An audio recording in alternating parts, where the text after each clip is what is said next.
കാക്കനാട് സംരക്ഷണ ഭിത്തി നിർമ്മാണത്തിനിടെ മണ്ണിടിഞ്ഞു വീണ് തൊഴിലാളിക്ക് പരിക്ക്. കാക്കനാട് പോലീസ് സ്റ്റേഷന് സമീപം പാട്ടുപുര നഗറിലാണ് അപകടമുണ്ടായത്. സിയാദാണ് മണ്ണിനടിയിൽപ്പെട്ടത്. ഫയർഫോഴ്സ് എത്തി സിയാദിനെ രക്ഷപ്പെടുത്തി.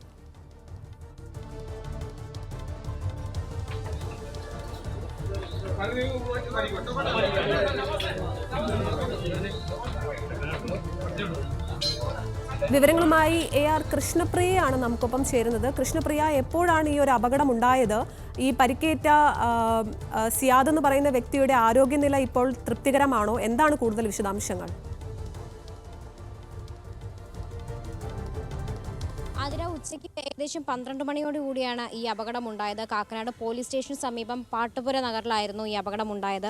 സംരക്ഷണ ഭിത്തി നിർമ്മാണമായിരുന്നു. രാവിലെ മഴ പെയ്തതിനെ തുടർന്ന് മണ്ണിടിയുകയായിരുന്നു. തുടർന്ന് സിയാദ് എന്ന് പറയുന്ന തൊഴിലാളിയാണ് ഇപ്പോൾ അപകടത്തിൽപ്പെട്ടത്. ഇയാളുടെ കാലുകൾ ഈ മണ്ണിനടിയിൽ പെട്ടുപോവുകയായിരുന്നു. ഏകദേശം അരമണിക്കൂറോളം ഇയാൾ ഈ മണ്ണിനടിയിൽ തന്നെ തുടർന്നു എന്നാണ് നമുക്കറിയാൻ കഴിയുന്ന വിവരം. പിന്നീട് തൃക്കാക്കര ഫയർഫോഴ്സ് എത്തിയാണ് ഇയാളെ രക്ഷിച്ചത്.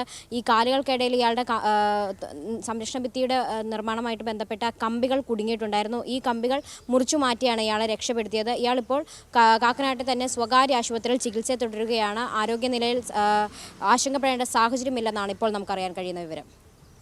ശരി, തലനാര് ഇഴയ്ക്ക് ഉള്ളൊരു രക്ഷപ്പെടലായിരുന്നു ആ തൊഴിലാളിയുടേത്.